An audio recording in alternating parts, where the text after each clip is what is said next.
Hello friends, welcome to Kachchapi talks. నా పేరు దీప్తి. ఈరోజు మనం చెప్పుకోబోతున్న కథ పేరు స్వేచ్ఛ. ఈ కథను రాసిన వారు మొర్రి గోపి గారు, శ్రీకాకుళం జిల్లా. ఇక మనం కథని మొదలు పెట్టేద్దాం. విదర్భ దేశపు రాకుమారి తన అంతఃపురంలో ఒక చిలుకను పెంచుకునేది.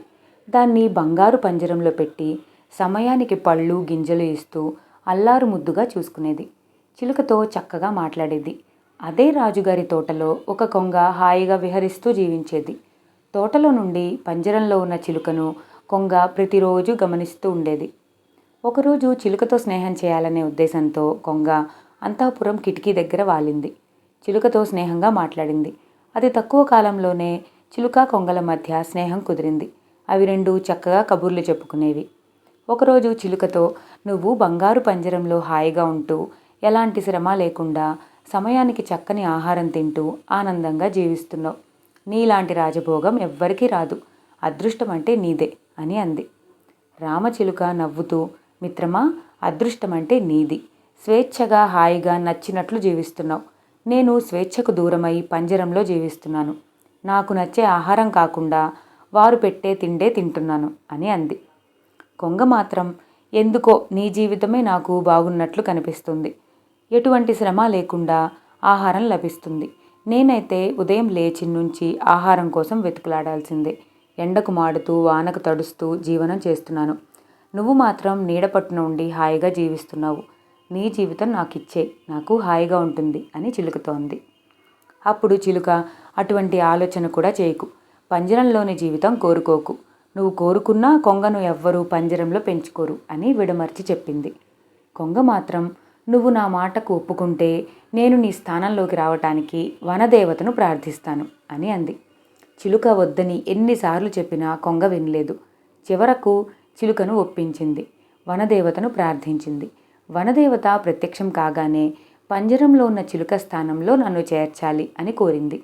అప్పుడు వనదేవత, "నీ కోరిక తీరుస్తాను, కానీ అంతఃపురంలో ఉన్న వాళ్లకు నువ్వు చిలుకలా కనబడతావు. మరలా ఆ పంజరం బతుకు నువ్వు వద్దన్నా నేనేమీ చేయలేను. ఆలోచించుకుని చెప్పు" అని అంది. కొంగ, "నన్ను పంజరంలోకి చేర్చు" అని మాత్రమే కోరింది. వనదేవత కొంగ కోరుకున్నట్లే పంజరంలో చిలుకను తప్పించి కొంగను అక్కడ చేర్చింది. కొంగకు చాలా ఆనందంగా ఉంది. అంతఃపురంలో ఉన్న వాళ్ళకి కొంగ చిలుకలా కనబడుతుంది. చిలుకకు పెట్టే ఆహారం పెడుతున్నారు. చిలుక వచ్చి కొంగతో, "ఎలా ఉంది జీవితం" అని అడిగితే, "చాలా ఆనందంగా ఉంది" అని జవాబు చెప్పింది. చిలుక మాత్రం తోటలో స్వేచ్ఛగా విహరిస్తూ ఆనందంగా కాలం గడుపుతూ ఉంది. కొన్ని రోజులకు కొంగకు స్వేచ్ఛ విలువ అర్థమైంది. నచ్చినట్లు తిరిగే తాను కోరి పంజరంలో చిక్కుకున్నానని బాధపడింది. తన దగ్గరకు వచ్చిన చిలుకతో, "నేను చాలా పొరపాటు చేశాను మిత్రమా. స్వేచ్ఛ లేని జీవితాన్ని అనుభవిస్తున్నాను. నువ్వు చెప్పినా వనదేవత చెప్పినా వినలేదు. నా తప్పుకు సరైన శిక్ష పడింది" అని వేదనగా అంది. "మిత్రమా, కోరి కష్టాలు తెచ్చుకోవటం అంటే ఇదే. నీ వేదన నేను చూడలేకపోతున్నా. నేను చెప్పే ఉపాయం పాటించు" అని కొంగ చెవిలో ఒక ఉపాయం చెప్పింది. ఆ రాత్రి గడిచింది. ఉదయమే యువరాణి పంజరం దగ్గరకు వచ్చి చూసేసరికి పంజరంలో చిలుకగా కనిపిస్తున్న కొంగ చనిపోయినట్టు కదలకుండా పడి ఉంది. యువరాణి చిలుక చనిపోయిందని భావించి పంజరం తెరిచింది. అంతే, చిలుకలా కనిపిస్తున్న కొంగ వెంటనే ఎగురుకుంటూ కిటికీ నుంచి బయటకు రివ్వున ఎగిరిపోయింది. తన స్నేహితురాలైన రామచిలుక దగ్గరకు చేరుకుంది హాయిగా. స్వేచ్ఛగా జీవించటంలో ఉన్న ఆనందమేమిటో కొంగకి అప్పుడు బాగా అర్థమైంది. ఇదండి ఈరోజు కథ. ఈ కథ మీ అందరికీ నచ్చితే ఛానల్ని ఖచ్చితంగా సబ్స్క్రైబ్ చేసుకోండి. ఈ వీడియోని లైక్ చేయండి.